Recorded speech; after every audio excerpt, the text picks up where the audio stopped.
ito ay rated SPG. Striktong patnubay at gabay ng magulang ang kailangan. Muli ngang magkakagulo sa bahay ng mga dimagiba dahil maaabutan nga ni Aling Tinding na kinulong ni Rigor si Marites sa kwarto para hindi ito makalabas.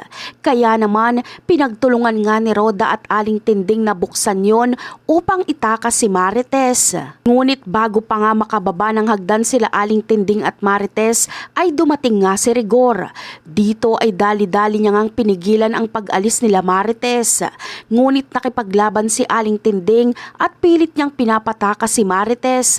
Ngunit hindi talaga pumayag dito si Rigor kaya tinutukan niya si Aling Tinding ng baril at sinabihan niyang lumayas na si Tinding at wag na nitong tangkain pang bumalik sa kanilang bahay dahil tutuluyan niya ito. Kaya naman, dito na nga sinabi ni Marites na umalis na lang si Tinding at hayaan na lang siya dahil kaya niya naman na ang sarili niya. Wala naman nang nagawa pa si Tinding kaya iiwan niya na lang si Marites sa bahay ni Rigor kahit labag sa kanyang kalooban.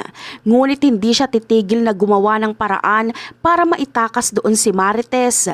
Kaya dito na nga siya hihingi ng tulong kay Ramon. Tatawagan nga ni Tinding si Ramon at sasabihin niya dito ang kalagayan ni Marites sa poder ni Rigor. Sasabihin niya din ditong kinukulong ni Rigor si Marites para hindi ito makalabas ng bahay at pigilan ang pagkikita nila ni Ramon. Kaya dito na mag-aalala ng gusto si Ramon kay Marites.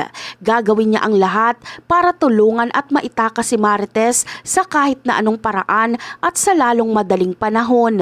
At yan ang aabangan natin sa susunod na episode. Bye!